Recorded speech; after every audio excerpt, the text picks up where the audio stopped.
जय श्रीराम। आजची जी घटना घडली ती अतिशय निंदनीय आहे आणि या घटनेचा आम्ही सर्वच शिवसेना उद्धव पक्षाच्या माध्यमातून सगळेच आम्ही पदाधिकारी, महापौर साहेब असतील, आमचे गटनेता असतील, आमचे नगरसेवक असतील आणि आमचे शिवसेना पदाधिकारी आणि युवासेना महिला आघाडी सर्वच जण आम्ही या घटनेचा जाहीर निषेध करतो। घडलेली घटना अतिशय निंदनीय आहे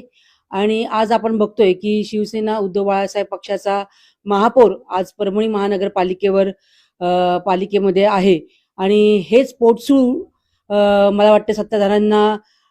आलेलं आहे। त्याच्यामुळं काहीतरी महापौर साहेबांनी जे जेव्हापासून चार्ज महापौर पदाचा घेतला आहे तेव्हापासून शहरामध्ये काहीतरी बदल घडवण्याची त्यांची जी काही पोटतिडकीने ते जे काही काम करत आहेत, पण हे काम त्यांनी केलेलं हे काम या सत्ताधाऱ्यांना मला वाटते बघवत नाहीये आणि या कामामध्ये कुठेतरी खंड पडावा, हे काम होऊ नये आणि उद्धव बाळासाहेब ठाकरे पक्षाच्या आमच्या या महापौराची प्रतिमा मलिन कशी केली जाईल हे करण्यासाठी मला वाटतं आजची घडलेली घटना असावी। का तर आपण बघतोय की सध्याचे जे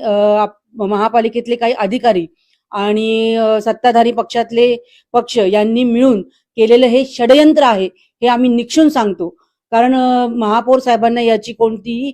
कल्पना दिलेली नसताना हे रात्रीच्या अंधारामध्ये पहाटे 3 वाजता जाऊन मंदिर पाडण्यात आलं आणि आपल्या या हनुमानांच्या प्रतिमेला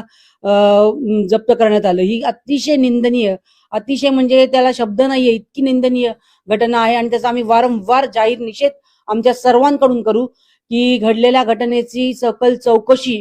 करावी आणि ज्या कोणी अधिकारी यामध्ये आहेत त्यांच्यावरती कारवाई केली जावी, कारवाई केली जाणार आहे आणि असे आदेश महापौर साहेबांनी दिलेले आहेतच आणि त्यामुळे या घटनेचा पुन्हा पुन्हा आम्ही निषेध करतो आणि निश्चित या अधिकाऱ्यांवरती कारवाई होईलच आणि कोणी कितीही काही केलं तरी आमचे महापौर साहेब ज्या वेगाने शहराचा चेहरा मोहरा बदलण्याचा प्रयत्न करतायत तो परभणी शहराचा चेहरा मोहरा नक्कीच बदलला जाईल, यांनी कितीही काहीही केलं तरी।